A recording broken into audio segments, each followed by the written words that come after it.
네, 오늘 예수님에 대해서 이렇다 저렇다 얘기하고 있는 사람들이 나오고 있습니다. 우리 특별히 유대인들, 그 중에서도 바리새인들의 의견이 나오죠. 거기 뭐라고 얘기했냐면 그 바리새인들은 사실은 자기네들은 성경을 거의 외우다시피 하는 사람들이잖아요. 그러니까 얼마나 열심히 외웠는지 뭐 길거리에서 중얼중얼 할 정도로 그렇게 하고 다니는 사람들이 바로 유대인들이잖아요. 그 유대인들이 지금 성경에 대해서 뭐라고 얘기하고 있는지 한번 돌아봅니다. 우리 예수님에 대해서 뭐라고 평가하는지. 우리 예수님에 대해서 그들은 뭐라고 얘기하냐면 갈릴리라고 하는 데서 선한 분이 나왔어요. 이게 누구 얘기, 나다나엘이 했던 얘기죠. 우리 그 빌립이 나다나엘 전도할 때 나다나엘이 나사렛에서 무슨 선한 것이 나올 수 있느냐. 사실 나사렛은 갈릴리 지역의 한 또 다른 지역이죠. 그야말로 갈릴리라고 하는 동네에 대한 좀 척박하고 이런 동네예요. 그 동네에 대한 그런 선입견이죠. 이게 사실은 성경에 나와요. 갈릴리 북부 또 뭐 이런 지역 갈릴리에 대해서 성경에 그렇게 이렇게 막 좋고 뭐 영적인 동네고 막 큰일이 일어나고 이런 동네가 아니라 좀 이렇게 앉혀주는 동네, 앉혀주는 지역, 그게 바로 갈릴리입니다. 이게 누구의 선입견인가요? 바로 유대인들의 선입견, 특별히 바리새인들의 선입견입니다. 거기서 선지자가 나올 수 있느냐 이렇게 얘기를 하고 있습니다. 근데 그때 거기에 있는 한 사람 니고데모가 얘기해요. 니고데모는 여러분 아시잖아요. 한밤중에 예수님 찾아와가지고 물어봅니다. 어떻게 해야 구원받을 수 있겠습니까?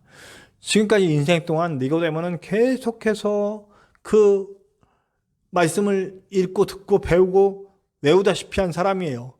근데 그 말씀을 그렇게 잘하는 사람이 예수님께 와서 어떻게 해야 구원을 받을 수 있겠습니까? 라고 얘기할 때 거듭남에 대해서 듣고 그 거듭남에 대해서 잘 이해하지 못하는 그런 모습을 우리가 봤죠. 니고데모가 이후에 초대교회에 어떤 역할을 했고 예수님을 믿었는지 안 믿었는지는 정확한 믿었는지 안 믿었는지에 대해서 정확한 기록이 없어요. 그래서 니고데모가 어떻게 되었는지에 대해서는 제가 정확하게 말씀드릴 수는 없지만 요한복음에 대해서만은 니고데모가 예수님을 믿는 쪽으로 가지 않았을까 하는 예상을 해봅니다. 마지막에 예수님을 떠났을 때, 제자들이 다 떠났을 때 마지막까지 남아서 예수님의 시신을 지켰던 사람 중에 아리마대 요셉이라는 사람과 함께 니고데모가 그 자리에 있었다는 거예요. 그러니까 끝까지 예수님을 버리고 가지 않은 사람들이, 그러니까 믿었는지 안 믿었는지에 대해서 정확히는 알 수 없지만 최소한 예수님에 대해서 굉장한 호감을 가지고 예수님 편에 서고 싶었던 사람이었다라고 하는 것을 알 수 있죠. 유대인 그 중에서도 바리새인 중에 한 사람이면서 예수님에 대해서 옹호하는 그런 선지자일 것이다 라고 하는 식의 발언들을 오늘 하고 있다는 거죠. 근데 여러분 정말 갈릴리에서는 바리새인들은 뭐라고 그러냐면 말씀을 네가 모르느냐, 말씀에 어디 갈릴리에 선지자가 나온다고 하느냐, 선지자가 갈릴리에서 나올 수 없다라고 하는 식으로 얘기하지만 이거는 좀 이상한 것 같아요. 여러분 우리가 잘 아는 선지자 요나 갈릴리 출신이에요. 갈릴리 북부 가드에벨 출신이에요. 네. 사사 중에서 갈릴리 출신이 있어요. 입산이라고 하는 사람. 네. 그리고 이스라엘을 10년 동안 지켰던 엘론이라고 하는 사람도 갈릴리 출신이에요. 네. 갈릴리 출신 중에 선지자가 있고 사사도 있어요. 성경에 분명히 나와 있어요. 과연 이 바리새인들이 이걸 몰라서 그랬을까? 말씀에 있음에도 그들이 가지고 있는 관념, 그들이 가지고 있는 편견, 그들이 가지고 있는 사상을 먼저 내세우고 있는 거죠. 말씀보다, 그러니까 이 사람들의 성향이 나오잖아요. 그들은 진짜 말씀보다 그들이 만들어 놓은 장로들의 유전이 더 중요하고 내가 가지고 있는 생각이 더 중요하고 내가 가지고 있는 관념이 더 중요해요. 우리는 여기서 분명히 알아야 될 게 있어요. 성경에 대해서 더 잘 알아야 된다. 그래서 저는 성경 공부도 열심히 해야 되고 매일 말씀 묵상도 충분히 해야 되고 말씀을 붙잡고 고민하는 시간들을 많이 가져야 한다는 것을 저는 분명하게 여러 해 동안 계속해서 제가 목회하는 동안 계속해서 강조하는 것 중에 하나가 말씀입니다. 말씀 없이 어떤 영적인 분위기에 이끌려서 어떤 성령 충만의 그런 어떤 비슷한 현상들을 경험한 사람들이 나중에 신앙의 결정적인 순간에 나가 떨어지거나 배신하거나 하는 일들을 하는 이유는 말씀의 바탕이 없기 때문에 그분들이 이단으로 가는 그런 경우도 말씀의 진짜 바탕이 없기 때문에 말씀의 역사적인 배경도 알고 말씀을 연구하다 보면요 이 말씀이 무슨 말인가 궁금하게 되고 이 말씀의 역사적인 배경도 나중에 알게 되고 이러면 정말 말씀이 내 삶 가운데 레마의 말씀이 되는 거예요. 근데 레마의 말씀이 되지 않은 사람들은 누가 가르쳐줘서 하는 거 누가 말해줘서 누가 주입시켜서 아는 그 말씀 가운데 잘못하는 게 바리새인 지금 그러잖아요. 갈릴리에서 선지자가 못 나온다는데 분명히 말씀 가운데 선지자가 나왔단 말이에요. 사사도 나왔단 말이에요. 그럼 그들 말이 틀린 거 아니에요. 말씀에 비추었을 때 그들의 말이 틀린데 그들은 그들의 선입견 갈릴리에서는 선지자가 나올 수 없다 하는 그 선입견이 말씀을 이겨버리고 있어요. 굉장히 조심해야 되는 거죠. 어떤 목사님들이 실수하는 게 자기 일을 마치 하나님이 우리 60년대, 70년대, 80년대, 90년대 초반까지 지금도 남아 계신 분들 중에 자기 말을 하나님처럼 여기고 전하시는 분들 그거 이단입니다. 물론 말씀에 밑에서 아주 권위 있게 카리스마 있게 말씀 전하시는 분들이 있죠. 그런데 그게 좀 도가 지나치면 목사님 말씀이 하나님 말씀을 대체할 때 이거는 안 되는 일입니다. 말씀이 말씀되게 해야죠. 우리가 그것을 잘 분별할 수 있는 눈이 생겨야 할 줄로 믿습니다. 그렇기 때문에 여러분 저는 말씀을 충분히 연구하고 그 말씀 속에 있는 진리를 붙잡으라고 제가 여러분들께 꼭 말씀드리고 싶습니다. 결국 자기들의 선입견이 이겨버렸어요. 자기들의 선입견이 말씀을 이겨버렸어요. 제가 가진 편견 중에는 또 뭐가 있을까라고 생각을 해봤어요. 저도 많은 편견들이 제가 지난주에도 말씀드렸던 편견들이 있었어요. 네. 근데 이번 주에 제가 드라마를 그 시즌 있으면 그 주에 한 편, 두 편은 꼭 처음부터 끝까지 봅니다. 잘. 그것도 그러니까 인기 있을 만한 거. 왜냐하면 소통을 위해서요. 저는 그래서 제가 드라마를 보고 물론 여러분 이것도 되게 뭐 마치 거창한 이유 재밌어서 봅니다. 재밌어서.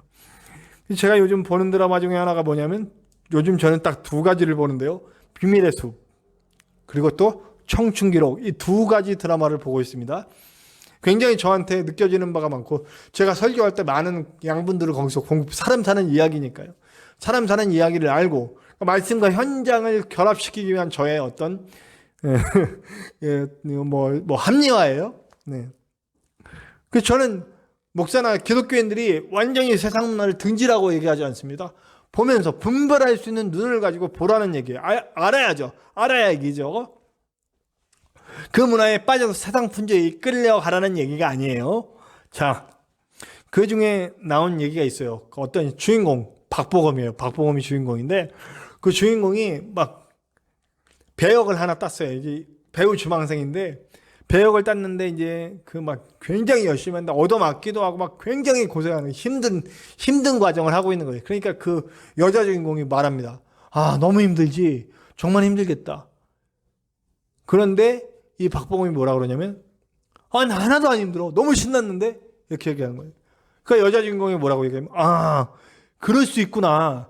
나는 보이는 그대로 보면서 아, 제가 힘들겠다고 느꼈는데 정말 그 속에 들어가 있는 사람은 그게 안 힘들고 즐거운 일이 될 수도 있구나. 아, 근데 제가 한 대 빵 맞은 것 같았어요. 나는 어떤 일들이 어떤 현상들이 저게 이럴 수 있겠구나라고 했지만 사실은 그 안에 있는 것들은 다를 수 있구나.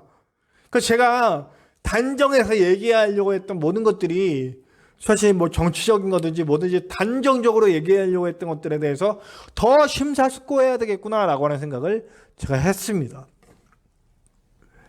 그래서 그래서 정말 하나님의 뜻을 분별해야 할 때도 이게 정말 하나님의 뜻인지에 대해서는 정말 더 많이 심석숙고하고 더 많이 기도해야 하고 확신이 올 때까지 기도해야 하고 하나님이 나를 인도해 주실 때까지 기도해야 되겠구나. 내가 잘못된 것이면 나를 꺾으시려는 하나님의 계획 속에 내가 들어가야 되겠구나, 이런 생각을 제가 해보게 되었습니다. 나도 어쩌면 이렇게 이 유대인들, 이 바리새인들처럼 자기들이 잘못 알고 있으면서도 잘못 알고 있는 것을 끝까지 주장하려고 하는 그런 모습이 있지 않았나. 저 정말 많았거든요.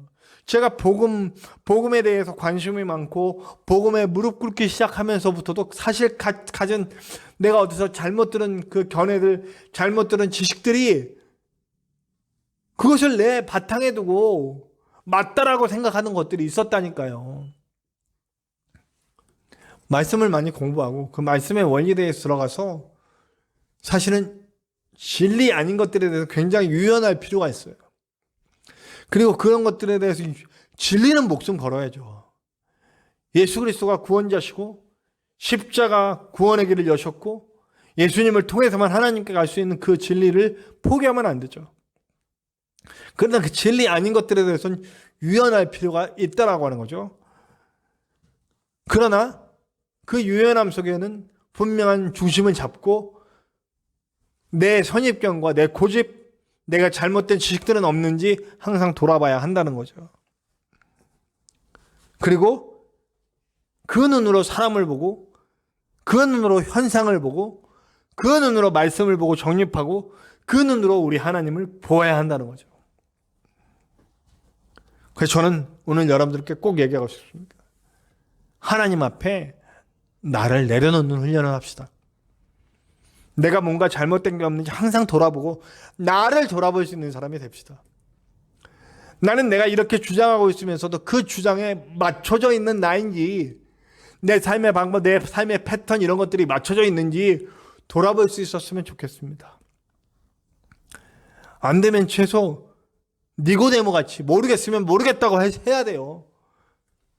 이 바리새인들 자기들도 모르겠는 사람들 되게 많을 거예요. 그런데 의신과 이런 것 때문에 아니 나는 안다라고 얘기하는 사람들 분명히 있을 거예요. 근데 니고데모의 정말 좋은 점은 주님 앞에 가서 모른다고 하는 거예요. 어떻게 구원받습니까? 그의 모든 자존심 다 내려놓고 주님 앞에 가서 물을 수 있는 그 용기, 그것도 대단한 용기라고 생각합니다. 부디 저와 여러분 그렇게 되었으면 좋겠습니다. 저와 여러분은 분명히 주님 앞에 내려놓을 수 있는 사람 됩시다. 다 내려놓은 다음에 주님 주신 것으로 채울 수 있는 그런 저와 여러분들 됩시다. 오늘도 주님은 그런 한 사람을 찾습니다. 주님 앞에 나와 모든 것을 내려놓고 주님 한 번만 붙잡을 수 있는 그 사람을 찾고 있습니다. 그 사람이 저와 여러분들이 되시기를 간절히 축원합니다.